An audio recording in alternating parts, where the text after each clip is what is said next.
Welcome to A More Perfect Region. I'm your host, Geoff Webster. I'm the co-chair and senior advisor at the Pittsburgh Futures Collaborative. The Pittsburgh Futures Collaborative is a nonprofit working to make Southwestern Pennsylvania the first region in the world where every individual can reach their full potential and thrive. On A More Perfect Region, we're talking with collaborators and innovators working towards making this a more perfect region. This week, Will Pickering, the CEO of Pittsburgh Water, is joining us. Will has been CEO of Pittsburgh Water since 2020, and he previously served as the company's Deputy Executive Director and Director of Public Affairs. During his time at Pittsburgh Water, it has received national recognition for improving drinking water quality by replacing over 10,000 lead service lines, rehabilitating critical water and sewer infrastructure, and implementing assistance programs to ensure all customers can access safe and reliable water services. Welcome to the podcast, Will. Great to be with you today, Geoff. Fantastic. So what has been your partnership with the Pittsburgh Futures Collaborative? Sure. So, Geoff, I got to know you a little bit through my participation with the Gainey, the mayor administration, in their cabinet meetings, I guess now nearly 4 years ago, in being able to witness how Pittsburgh Futures was collaborating with city departments. And through that exposure and some encouragement and through conversations with Mayor Gainey, he suggested that we look a little deeper into collaborating with you all.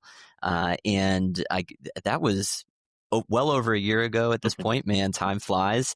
And had some really thought-provoking conversations with you about how we could utilize safety as a way to galvanize our workforce, and through that focus, achieve some of the things that we have, as an organization, known that we've need to improve on, which is employee engagement, improving accountability across the board.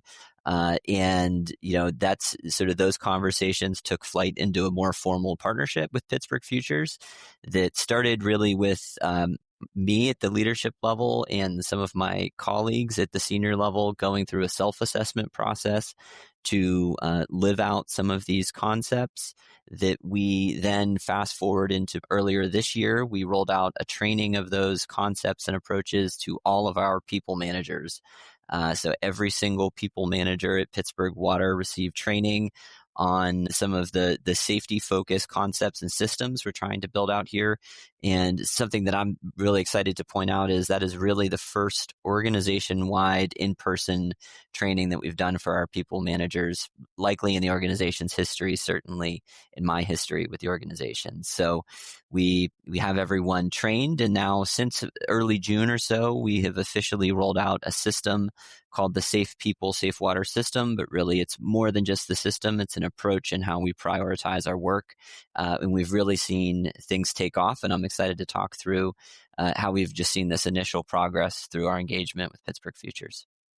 Fantastic. And having been at those trainings and all of those experiences, the way you and your leadership team have led them and the way that the entire organization has begun to take these on has been incredibly impressive. So looking forward to hearing more of your stories. So we often talk about how organizational transformation begins with personal transformation, and that, the top leader is needed for this kind of work.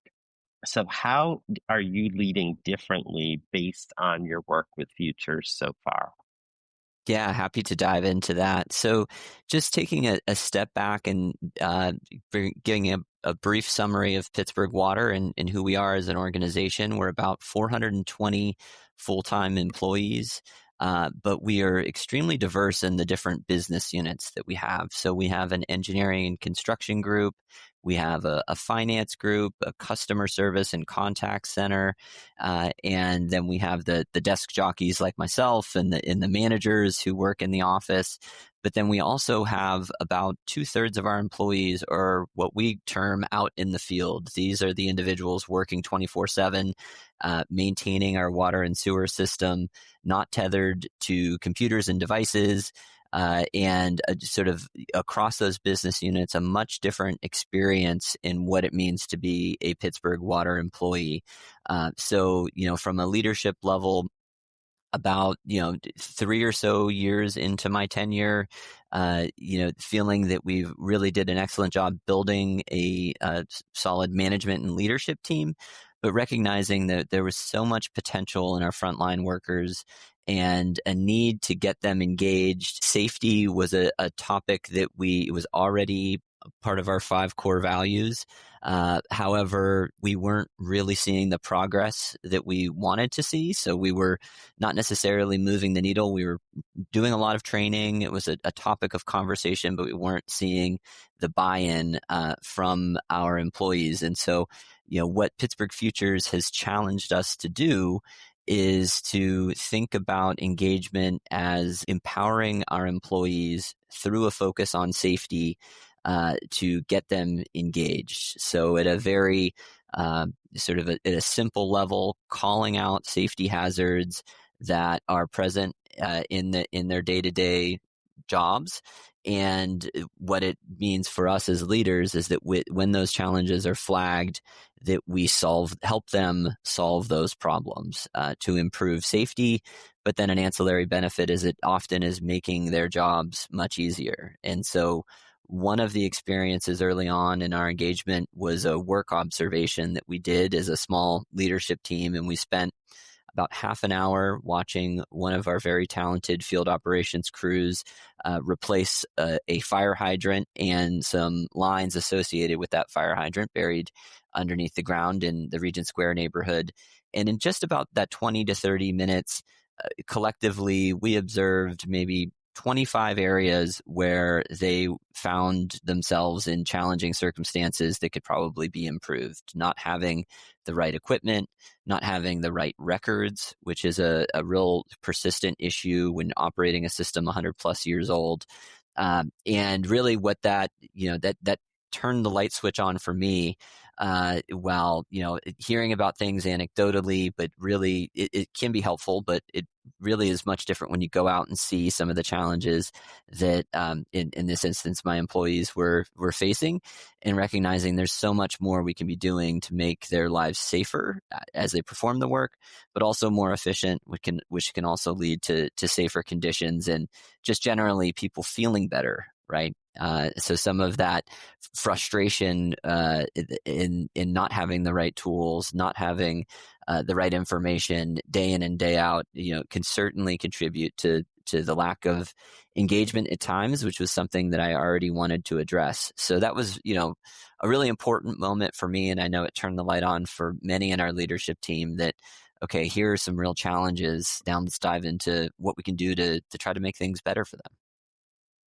Fantastic. So maybe you could share a little bit about the value that you've been able to produce in the organization based on your work with Futures, based on those learnings that you had and the systems that you began to put in place to address those challenges that you just shared. Yeah, so I will say we're pretty early on in our journey with rolling out the initiative to our entire staff, but a term that is used in the construction industry and across multiple sectors is near miss. So these are instances where there wasn't officially an accident, no one was injured, but a condition presented itself where someone could have really been hurt. And, as an organization, it was a concept that we did our best to train our employees on identifying those near misses and then documenting them. Because if we don't learn about them and share those experiences, we're really doing no good to prevent them in the future. So if you look at our records, maybe we would have a handful per entire calendar year, and oftentimes they were anecdotal and not official. And what the Safe People, Safe Water system has allowed us to do is, we have now dozens of near misses logged in our system, which to me just is a tremendous benefit because we can take those instances, dive into them, try to find the root cause, and prevent those circumstances that were nearly an accident from ever becoming an accident. And to me, that shows the evolution of sort of the entire process of it is. We've clearly resonated with some that if they document those near misses, that they trust us as a management team to try to work through whatever the issue may be and address them. So the work conditions or safety measures in place, things like that. So the dramatic uptick in those near miss reports has been tremendous.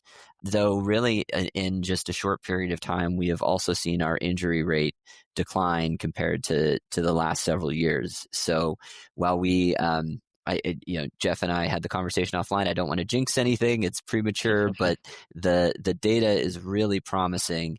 That we're hopeful that all of the training and awareness and increased attention on safety issues is ultimately resulting in fewer injuries. And what I have really felt strongly about is thinking about injuries much more than just a number in a spreadsheet or a rate we have to report out. But these are impacts on people's lives that continue after their eight or so hours on the job. They impact their families, what they can do with their children, their long-term health. So there's really, you can't argue anything more important than that. So some really promising early wins. And what we're focused on now is keeping that momentum and just getting more and more of the organization bought into our process. Absolutely. And, we've certainly seen in our futures history a lot of examples of, rapid early progress. And of course, then the key is figuring out how to maintain momentum and to grow and get better and better over time. And so I really appreciate that you're both celebrating and not resting on early laurels. Those are both really important things to do. So you may have already shared it, but what's your proudest accomplishment in this work so far, and how did you achieve it? Yeah, I think for me, one of, in addition to the statistics that we've seen, the increased near misses being reported so we can do something with that, and then the injury rate declining significantly, it is just getting areas of our workforce engaged. So seeing managers, especially at the frontline foreman level, getting involved in the system and taking on this challenge of trying to find the root cause of some of the issues that our employees face so that we can make improvements, and participating directly in a number of these conversations, and as a way to demonstrate that this is a priority all the way through the chain of command, and being able to see live in action some of this problem solving with individuals that I, quite honestly didn't have a lot of experience working with. It's just made some really important bonds, I think, throughout the organization. And that's a behavior that we're trying to model across the board in all of our business units. And we have heard from employees, and especially those at the front line doing the work, well, wow, after an incident, no one has really had a conversation like this with us to try to find out exactly what went on. And no one was trying to point the finger. No one was trying to cast blame. The focus of the conversation was, how do we get better and prevent this in the future? And winning people over at that level, I think, is just not just meaningful, within that individual group of the organization, but we're really hoping this catches on, that everyone can see the value of a safety focus and how it can make all of our organization just healthier, more efficient, happier workforce, all of those things. So to me, as someone who's really motivated by interactions and person-to-person contact, those stories and experiences have been some really proud moments. What is your most profound learning from this process when you think back on this last 6 months or year of really working hard to drive towards zero harm in your organization? What's been your most profound learning?